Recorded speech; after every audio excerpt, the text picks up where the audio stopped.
तोहरे बिना नींद ना आवे हो सजना,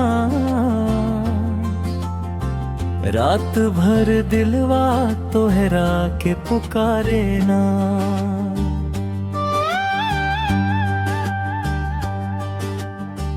चांदनी रात में याद तोहर आवे, आँखिया से नीरवा धीरे धीरे झरे ना।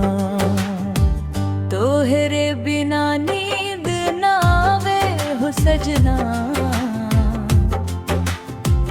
रात भर दिलवा तोहरा के पुकारे ना।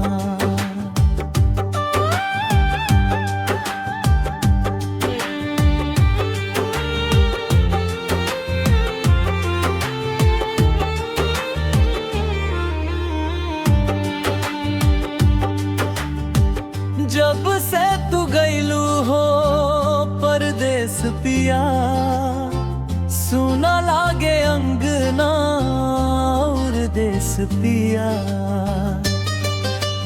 रोजे रोजे चिट्ठिया में नाम लिखी, दिल के हर धड़कन तोहरे संग जियस।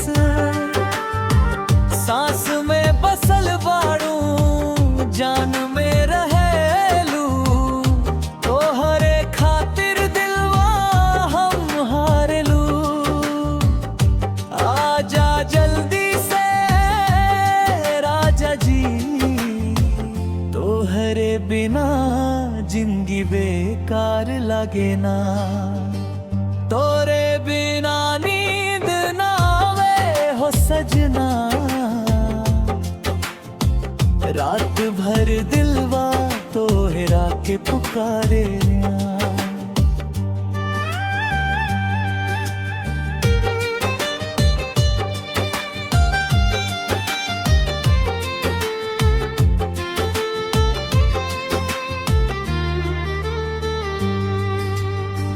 बरखा के बूंद जैसे छूले तनवा, ओ इस ही याद तोहर छुए मनवा। रिमझिम रात में भींजे चदरिया, भींजे साथे हमार नयनवा। कसम से कहतानी सजनवा हम, तोहरा बिना सुना लागे जगम। आजा के अब ना सहाला जुदाई, दिलवा के दर्दिया छुपावे ना।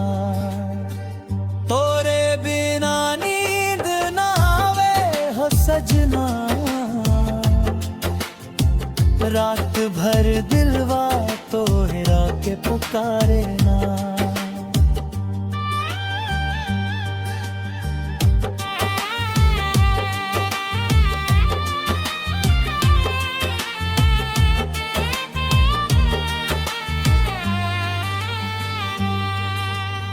सपना में रोज तू आवस जान, हंस के कहस कब होई मिलनवा महान। हाथ में हाथ धर के घूम हम, गंगा किनारे बनारस के शाम।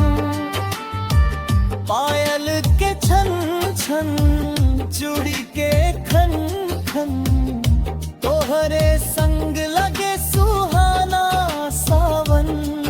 ए गोरी जल्दी आई जा तू दिलवा अब, और इंतजार सहारे ना।